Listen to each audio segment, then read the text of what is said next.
Let's continue the internal analysis, external analysis, and also based on that one, we talked about the mission statement, defining mission statement and um, strategic intent. So the point was that actually we have to learn like how then we are able to conduct the external analysis and internal analysis. Like value chain analysis or benchmarking may be used for the internal analysis.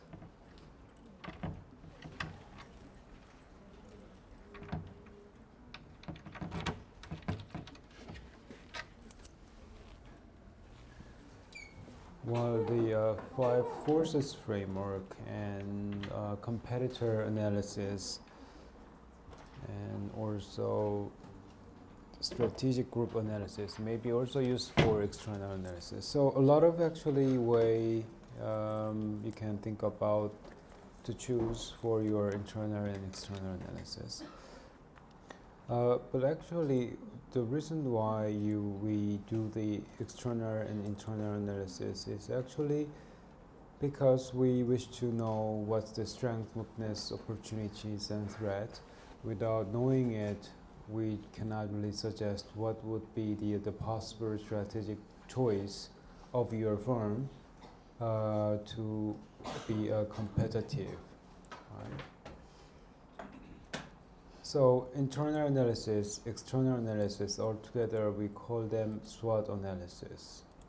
So these are some of the examples of SWOT analysis. Whatever analysis you can think of from lots of real experience, like analysis or like academic article, paper, whatever. One means SWOT analysis, any places in business studies. So undertaking how to do this SWOT analysis, simply how to do internal and external analysis is quite important. So as mentioned, it is about identifying the strengths, weakness, opportunities, and threat.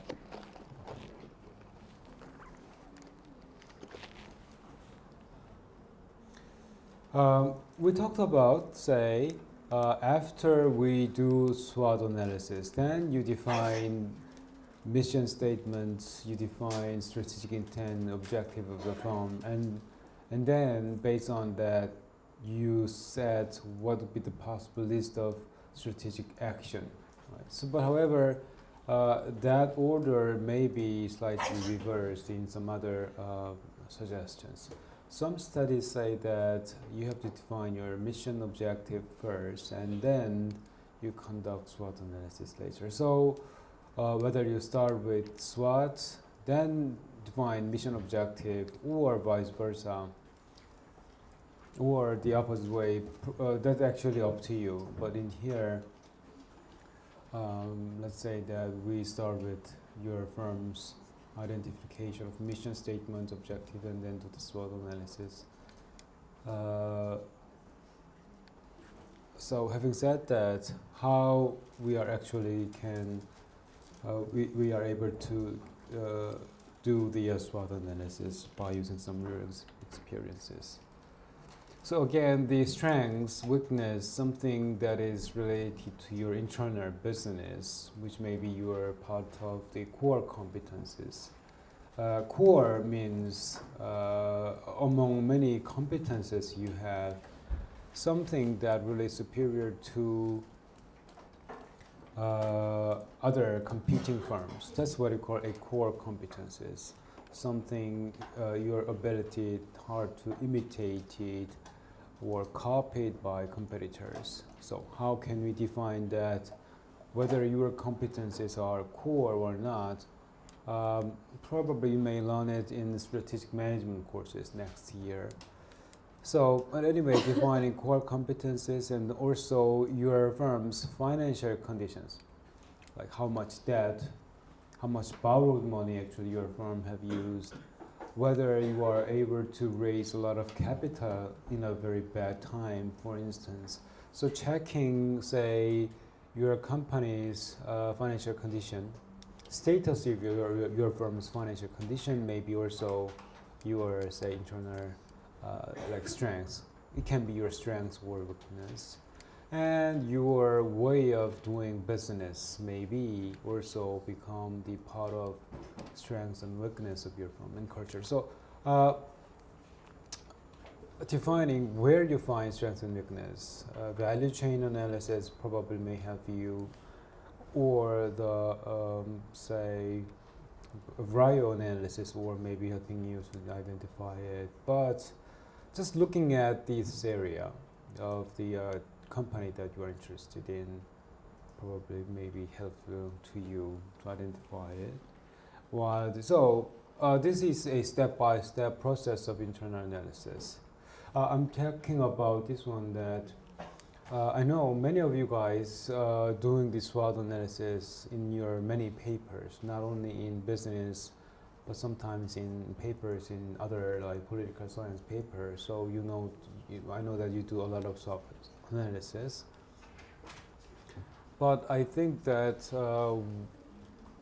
students do this SWOT analysis without really knowing what it is, how to do it, the meaning of it, what are the implications of it. So that's why I'm telling what is a step-by-step process of SWOT analysis.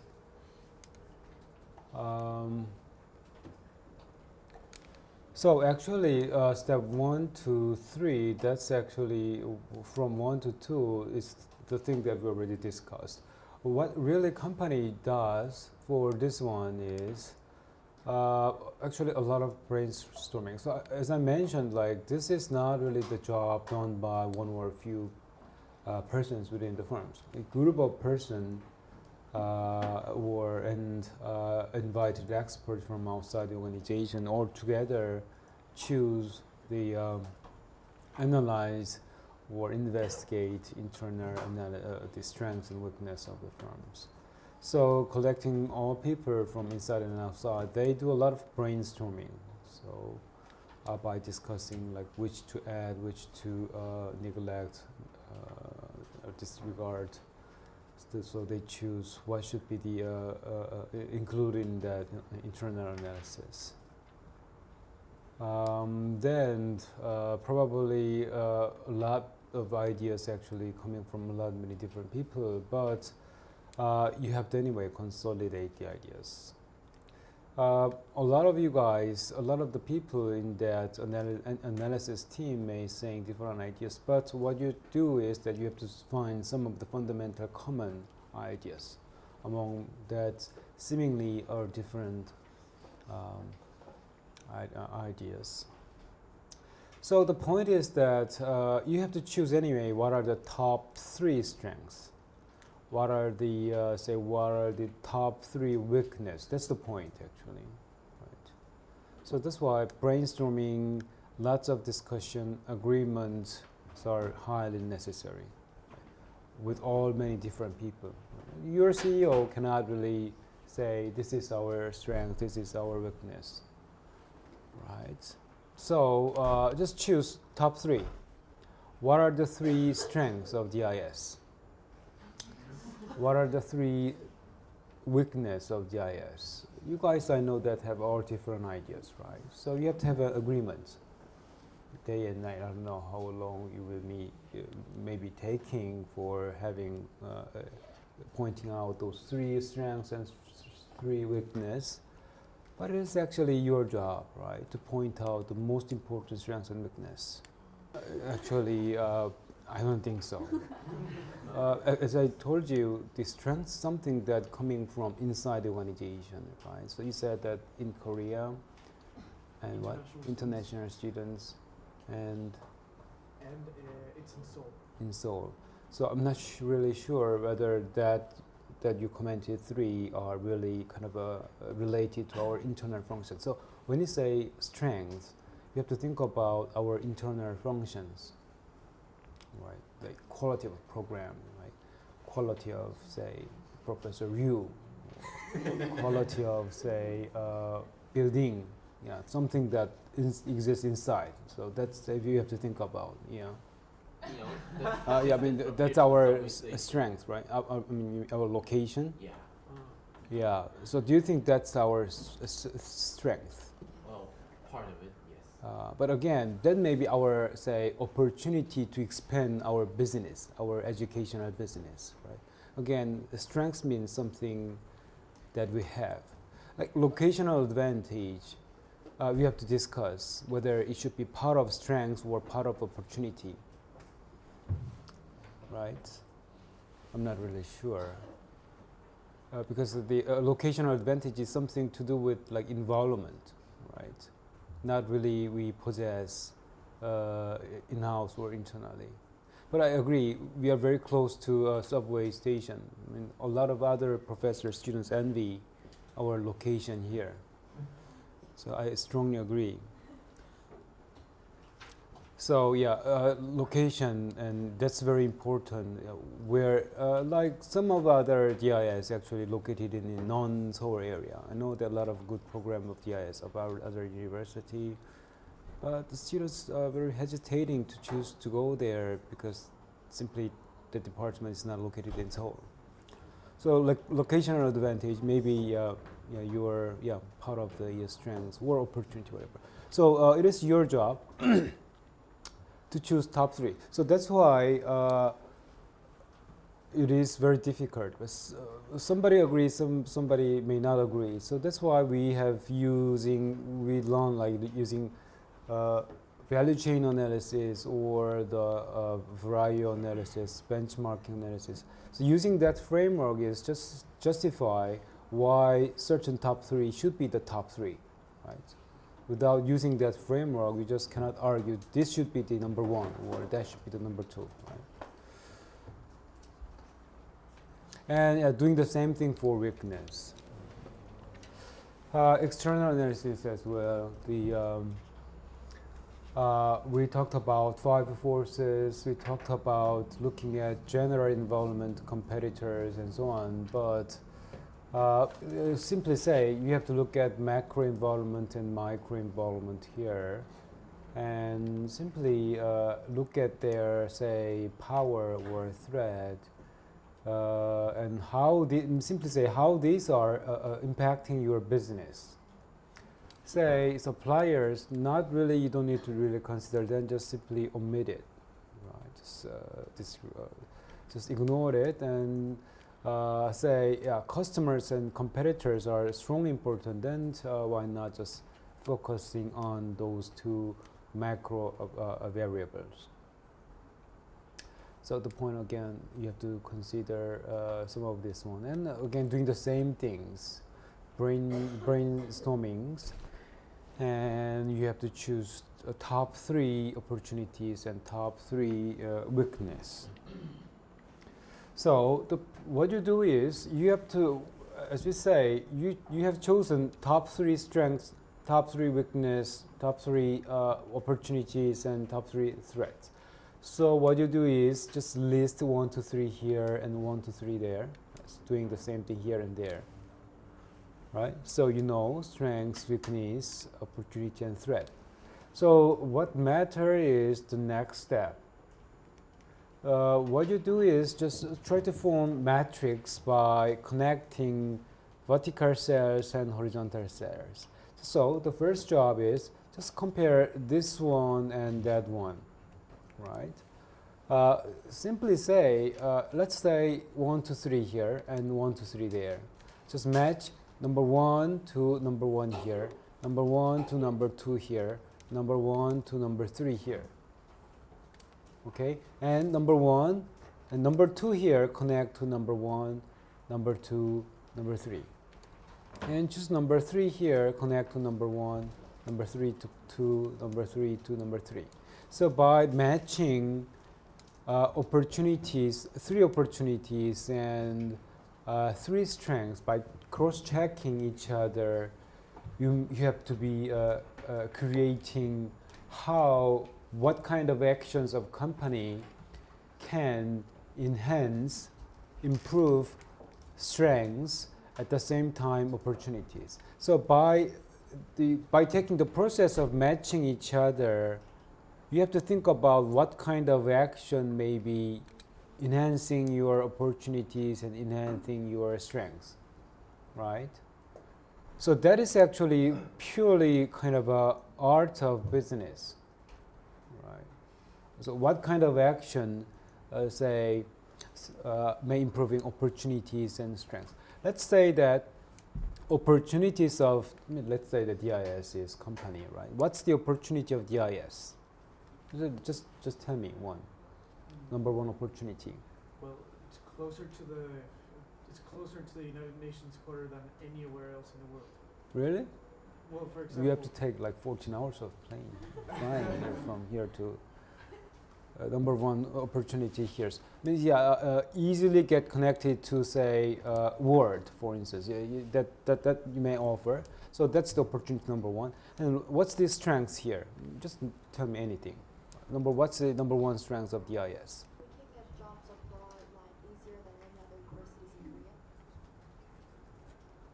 in Korea. Is that the strength again? Probably then may be opportunity by DIS may offer. So please, we should not get confused our say opportunities and strengths. So strengths means say power of DIS, the power of what DIS offer. Right? international professors. International professors. Say number one strength may be international professors from everywhere. And number one strength is you can get easily connected to other countries. So by matching together, then what kind of action may improving strengths and opportunity you have to think about. So what kind of action of DIS can improve more international professors and more students connecting to the world? So what kind of strategy may be possible to doing that job simultaneously? Well, in recruiting professors, so you say that by choosing the strategy of recruiting more professors from overseas, we can have more, say, international professors, as well as offer more chance to students with the international access. Right? So that is actually how a company does, right? You have to make the connection between two, and think about what kind of action may be improving these two.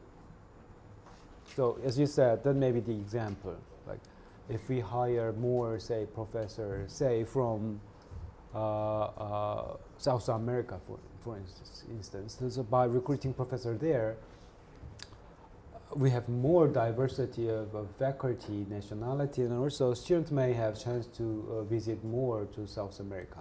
Right? So that may be your strategic action. Right? So what are the weaknesses of, say, DIS? Some kind of weakness internally. Yeah. For faculty Please don't be tough here. Yeah.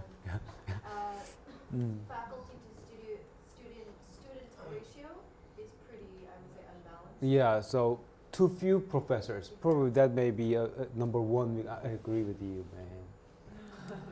man. So too few professors. And what are these, say, the threat? Number one threat of DIS. Something threatening DIS from environment. From the exterior, right? Yeah, from environment. Donald Trump. Yeah.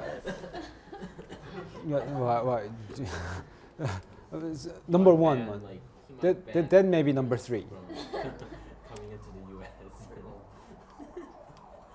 So that's why choosing the right number 1 to 3 is important. If you choose wrong number 1 to 3 here, then actually your action may be pointless, right? So Donald Trump may be number 4 threat to the IS, but not really number 1 threat, right? So what would be the number 1 threat? Like other universities with DIS. Other Other universities with DIS, like we can compare with other universities. So the other universities say offer better programs. So a lot of other DIS actually doing the joint lots of program with internal and external universities, which we not really offering that much. So that may be exactly number one threat. So what kind of action of us can reduce that threat and that weakness? Just tell me. What?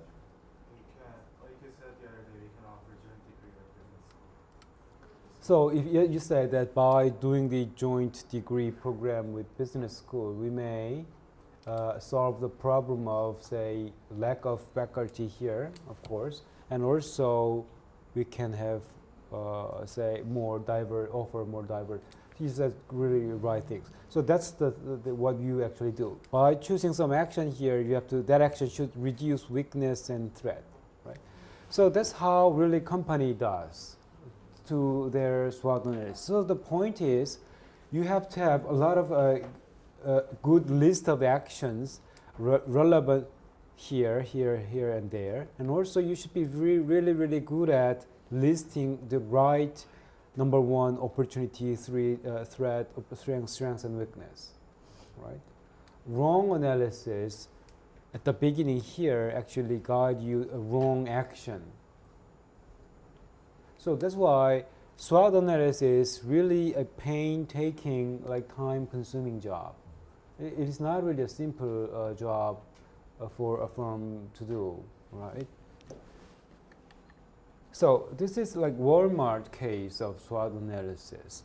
So Walmart, throughout the process of 1 to something that I mentioned earlier, point out top four strengths here, and top, say, some of the top 4 weakness, top 4 opportunity and threat. So that's how Walmart view themselves in terms of this, right? And then by cross-checking each other, they list what kind of strategic option they can choose. So by matching opportunity and threat, you list, again, the top 3, the best action, right? To improve your strengths, to improve your opportunities. So Walmart here say that we are dominating U.S. market. So that is their, say, number 1 strength, which may be quite right. And they have a very strong reputation by consumers, which is quite right. So they thought that, based on brainstorming and discussion, they thought that by taking this action, they can improve their strengths of this one more, and also they exploit more environmental opportunities. Say, more market expansions into other countries. Efficient distributions, right? They used to control their distribution by themselves, but by contracting more, better, fast distributor, they can provide better, say, delivery service to customers. Probably this may be their strategic choice. And direct communication with consumers. So you don't really need to go to visit store to buy Walmart product, but you can, Walmart also offers a product to consumers online. So, like a lot of companies these days offer online service. That's actually not only improving the revenue, more sales, but also for this purpose. Online sales actually improving more communication with customers, so they know what they want more, better. So these are a set of action to improve their strengths and weakness. What about then this one? These are their weakness. These are their opportunities. So what kind of action may enhance their, say, improving their weakness, but maintaining also exploiting their market opportunities? What kind of action they can do? So they choose this one.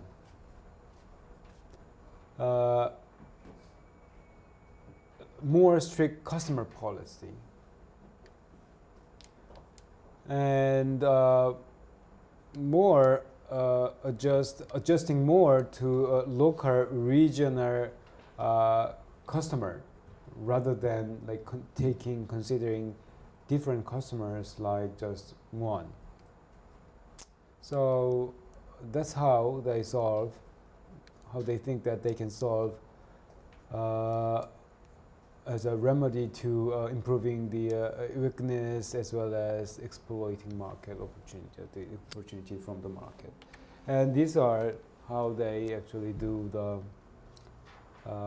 reducing threat, also at the same time improving the strengths. So let's please have a look at how they are actually, the Walmart end up with a lot of here strategic choices. That is actually another question, right? You can conduct SWOT things here and there, but choosing actions here to deal with SWOT things is actually another issue. So that's why normally the industry expert actually involved in choosing listing set of actions here. And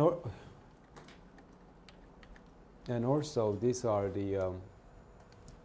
their strategy, Walmart's strategy to reduce weakness as well as reduce threat, enhancing international business,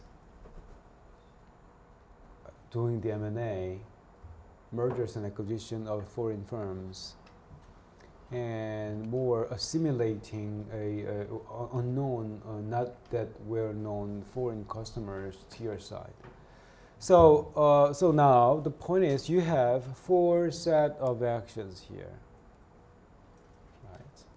right? The thing is that you just cannot implement all of this one. So the company cannot be really master of everything, right? So what company normally do is that, again, it should be going through by the thorough discussion inside the organization. They choose which one the company choose out of these 4 sets. Normally, company choose this one. So next year, our say Walmart strategy is this one: more market expansion, try to form cooperation with lots of more good distributions and more online business and so on. So like next year, a lot of say strategic initiatives are pretty much related to this one, right? So that's how the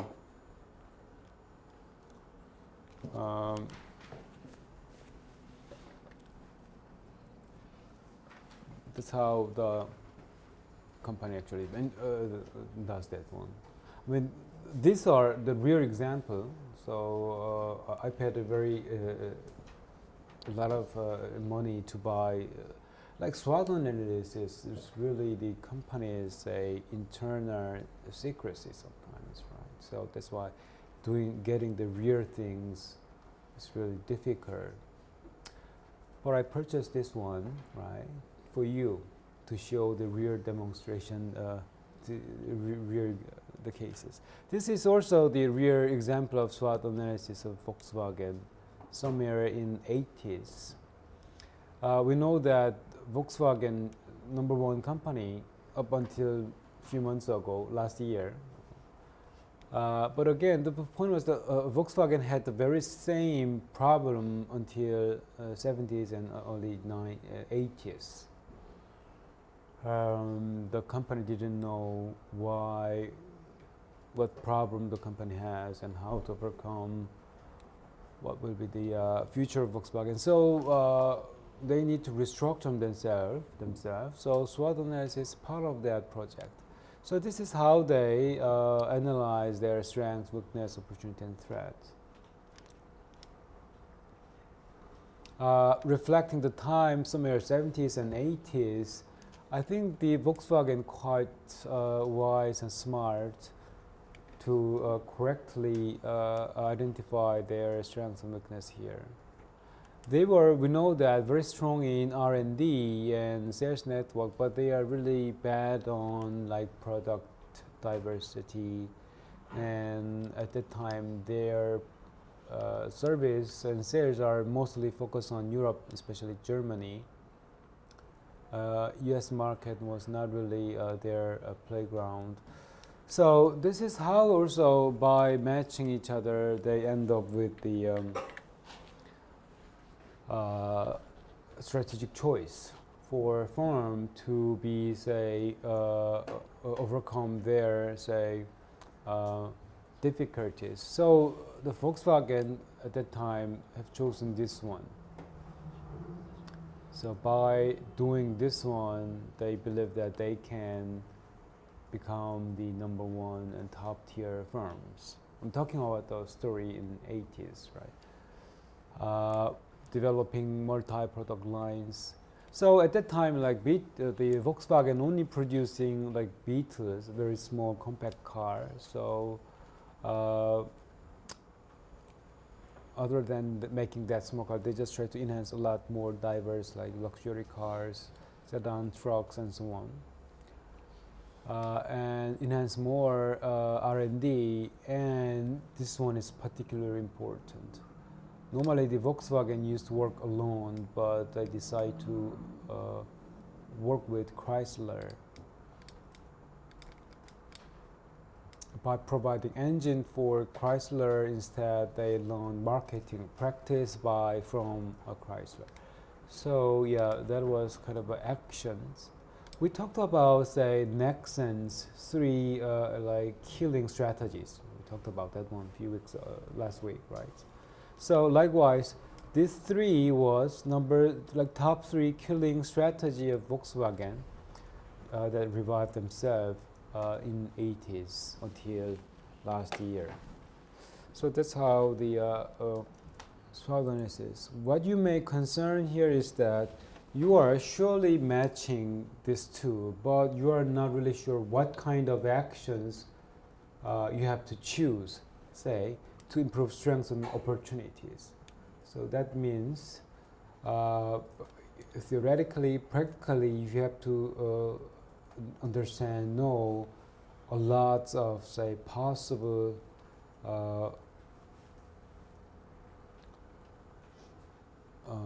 actions, strategies a company can do.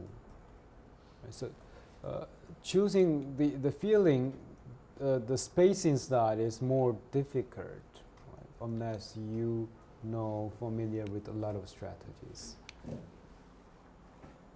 to enhance something up and there.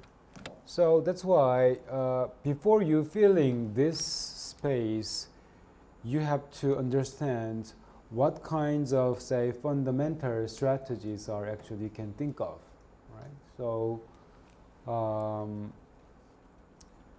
if you have really no ideas, what action really solving this one, you may start with some of the fundamental strategic option a company can choose.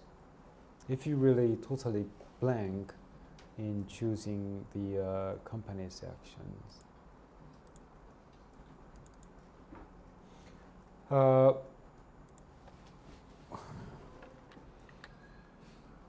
When you say action of a firm, so you can say lots of different kind of actions of firms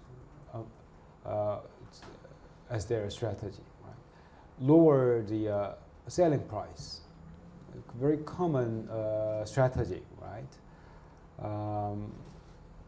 Or say, just tell me what kind of strategy a company can choose every day. Changing price is a very common strategy, right? What else? A lot of, say, marketing related strategy maybe like fundamentally you can think of, right? So like 1+1, yeah. Also internally? Yeah, whatever. Change the culture of it. Yeah, exactly. Very important, right? There is a very important strategy to do something to realize and enhancing or reducing weakness, opportunity, and so on. Right. So what else? Yeah. Can improve the price faster with making the price lower, Uh-huh. like making the price more expensive, Yeah, yeah, you can do that sometimes. Who does that? or Hermes, Hermes. like Yeah, clothing brand who people buy just because of its expense. I know that the product there just keep raising their price every year, but still ladies crazy about it. Very stupid, I think, right? So, yeah, that is their strategies. Yeah, yeah. I think benchmarking. Benchmarking. Benchmarking is a good term, right? Mm-hmm. It's like some kind of market research. Mm-hmm. Let's say Walmart with Target. Mm-hmm. Maybe Target will be the one benchmarking himself to. Yeah, exactly. Yeah, a retail business actually does that a lot. So, yeah, exactly. So a lot of strategy, 1,000 strategy a company may choose. So if you can, so among many thousands, the first thing actually what we do is just grouping them. Can we grouping that arbitrarily listed a lot of many strategies? Can we really grouping them into one group to the another? So in that sense, there are actually two types of strategies. One is corporate strategy and the other one is business strategies. So if you know the characteristic and the nature of corporate level strategy and business level strategy, then you maybe creatively suggest some of action that can be feel the SWOT analysis, say what the metrics. That's the point. Right? So corporate level strategy simply means kind of an action that normally the top management can think of. Like top management, like 사장, CEO, or say the vice president, or like the very person at the top of the firm to lead the company. So normally the top management think about the company's strategy in terms of two ways. First is a diversification and integration. Any kinds of company's action related to this one is what we call a corporate level strategies, as you see here. And that corporate level strategy is not really the choice of you or I make in the company. It's really the top person, the owner of the firm, right? So those kind of firms actually decide in this one. So what is diversification then? Yeah, diversifying the product, right? So, are we doing, say, are we just keep our existing product business as we are doing, or should we enter into other business so that we diversify other business, right? Like say.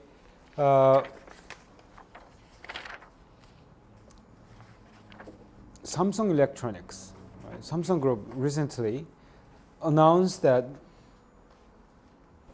they enter into, say, new material business, car battery, and bio industry, and medical equipment manufacturing. So they announced that these four major one as their kind of industry business for next decade.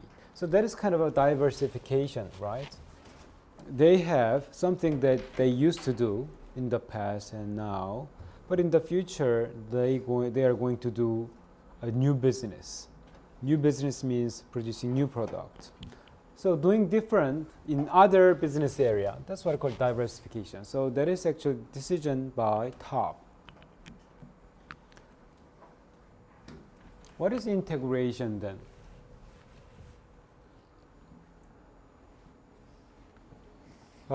Like last year, Samsung and Hanwha did a big deal. Can you remember?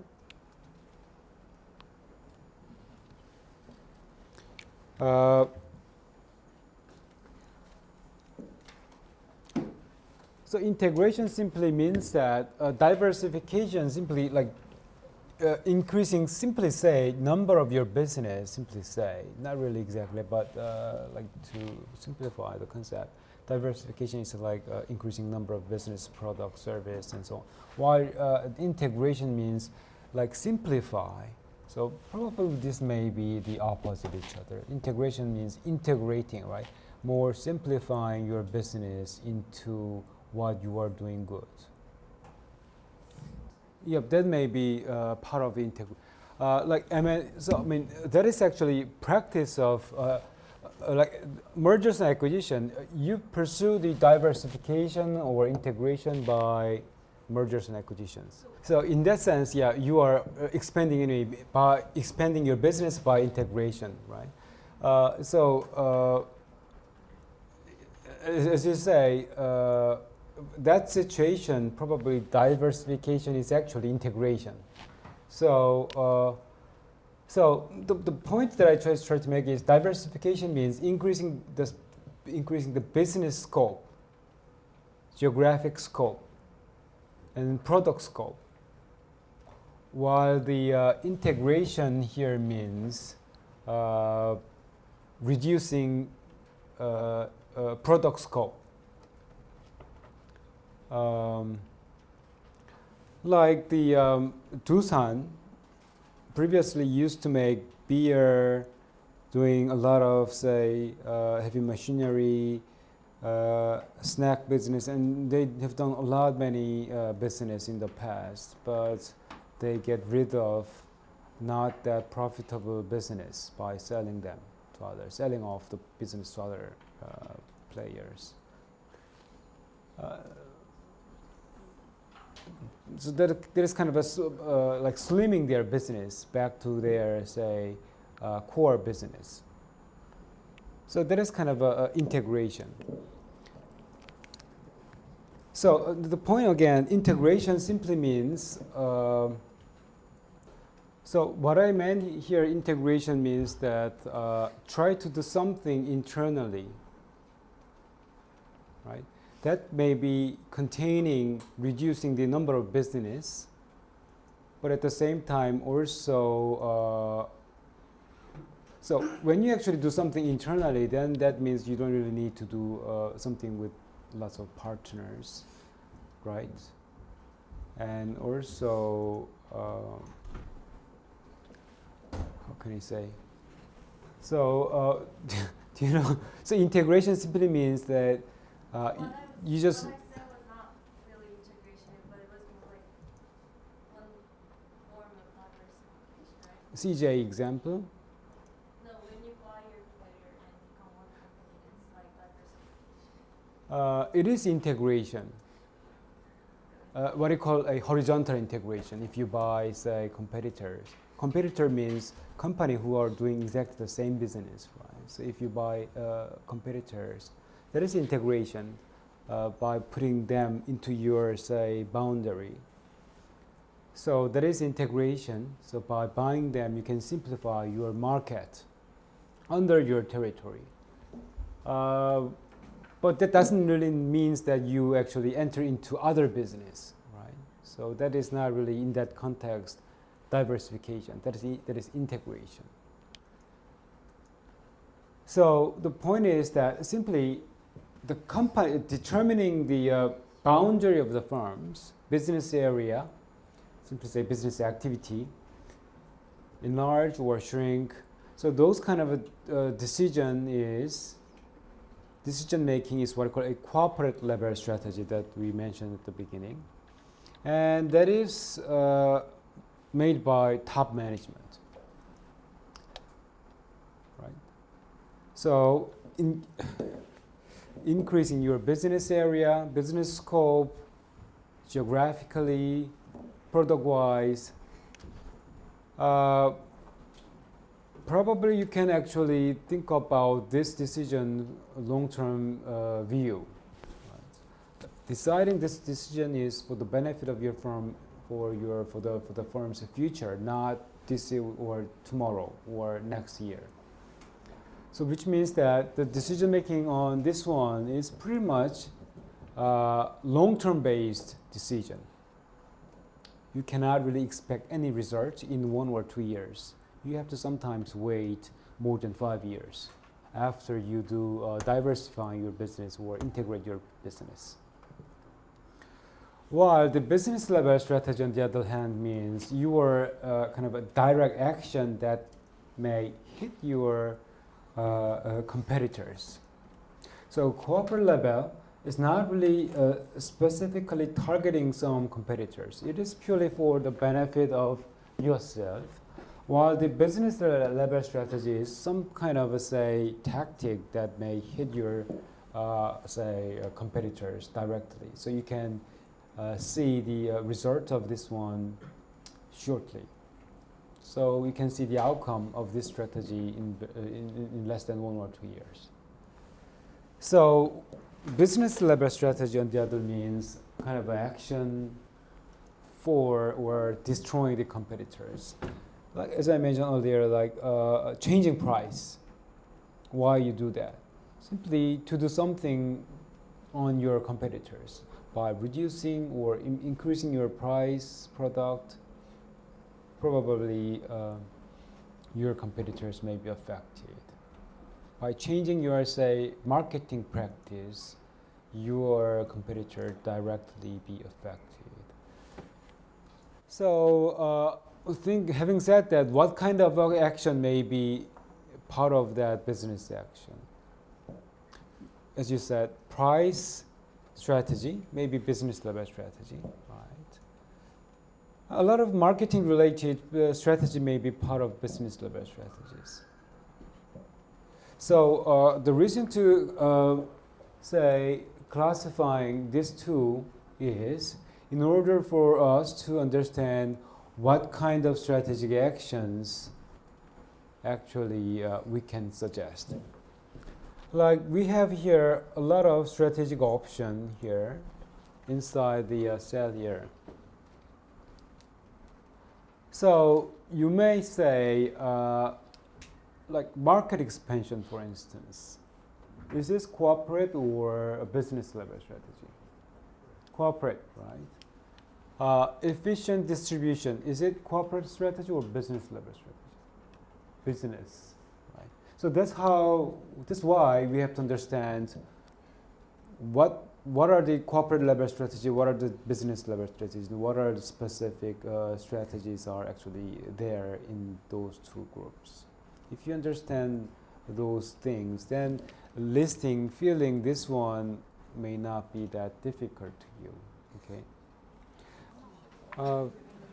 So the remaining slide, like portfolio analysis and McKinsey analysis or the Boston matrix. So all this framework is actually help you what kind of say corporate strategy you can choose.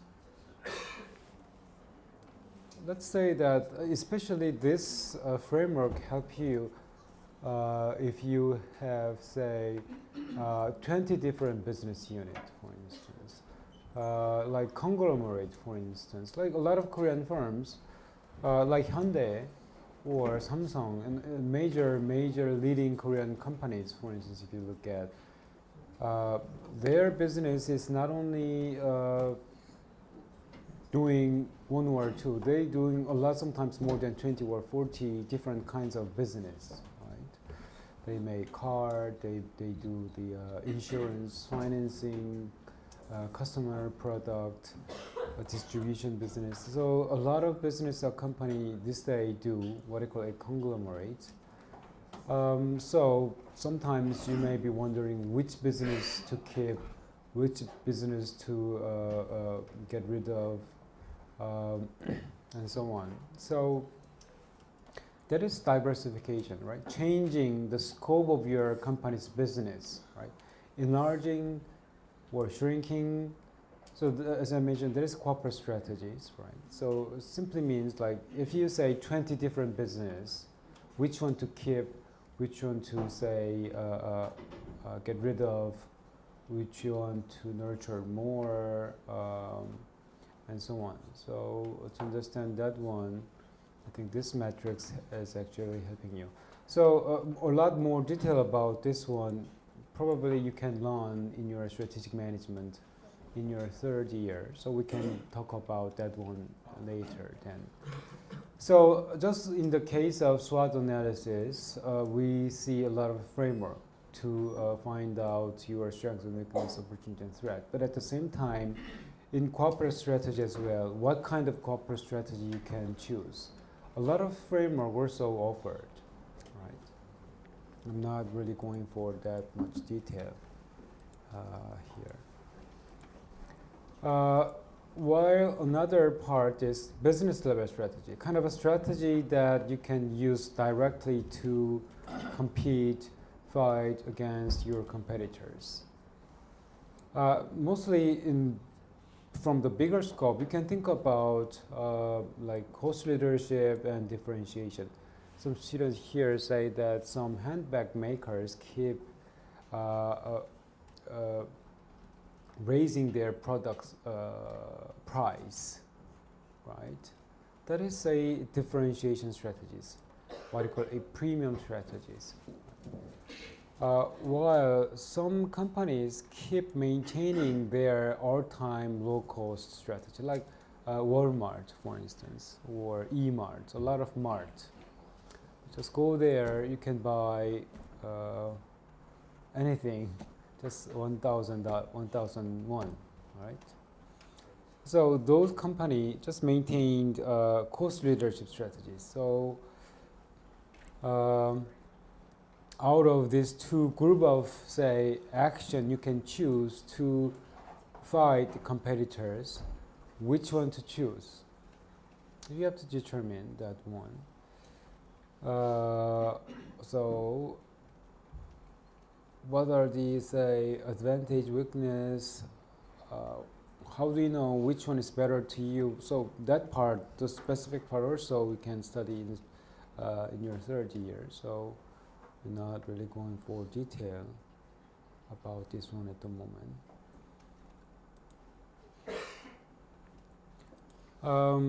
So that's all about, say, strategic management, right? Kind of a like step-by-step process, but we know that every step's really time-consuming, painstaking process. Doing the precise, correct one is also very hard to do. But deciding your choice of action is not done. Right? There should be another steps, what you call implementations.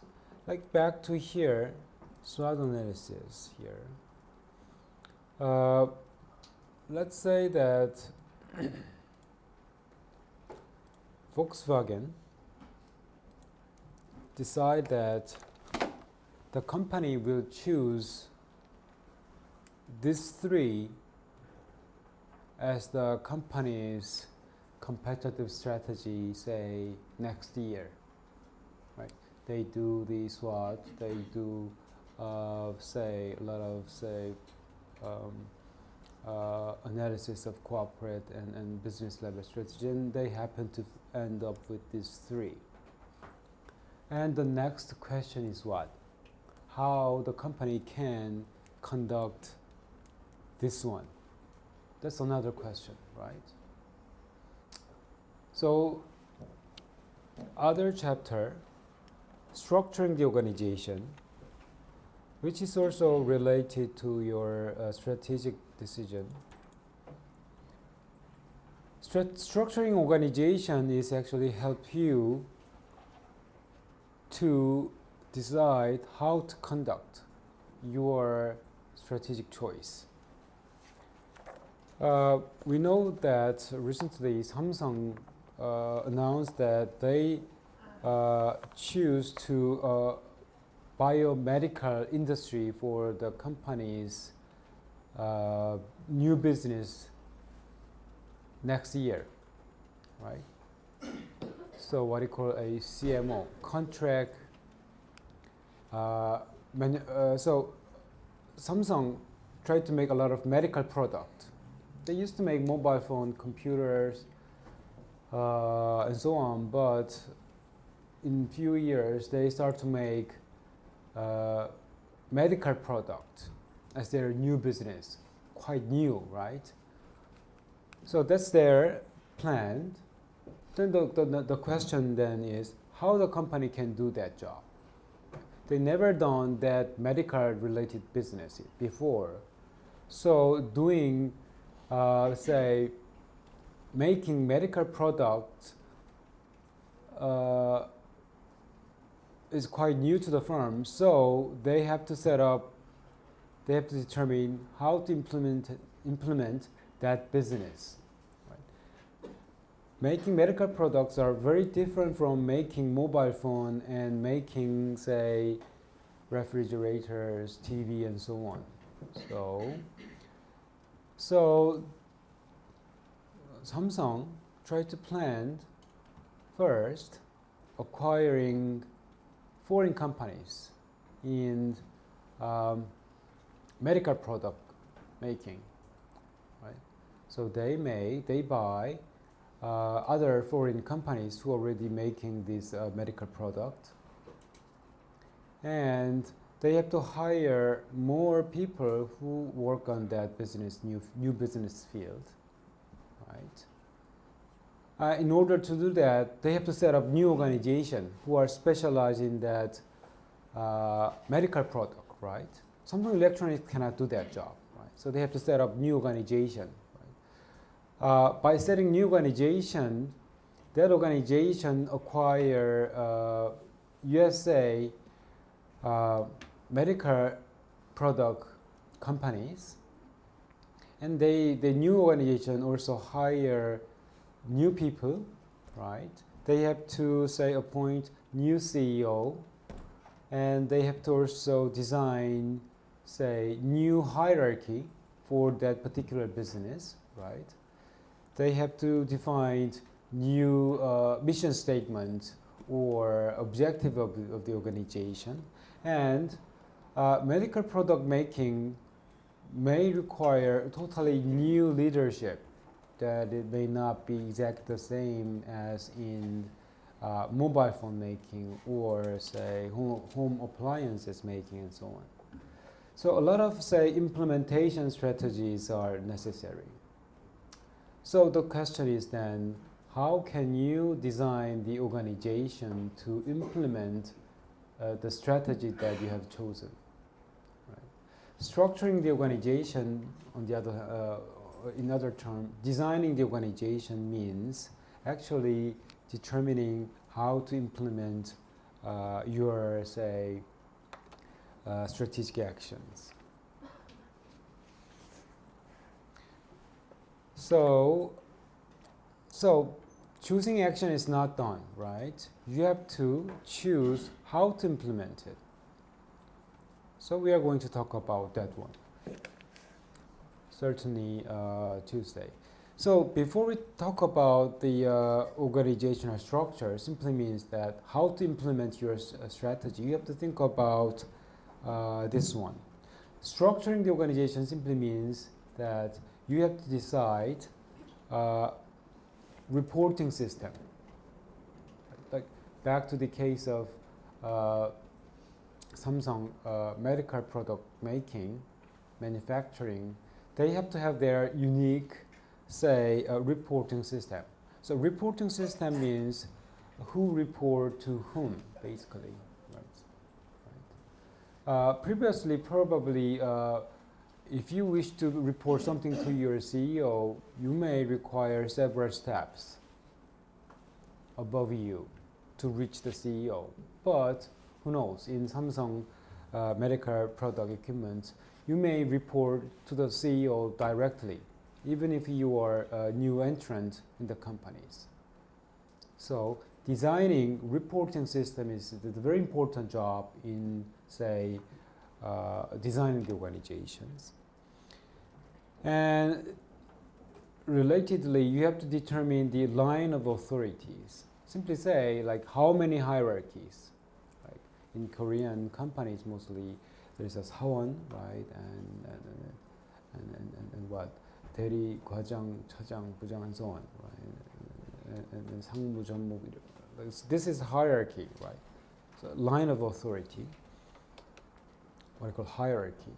So you have to determine how many hierarchy you have to design in your organization.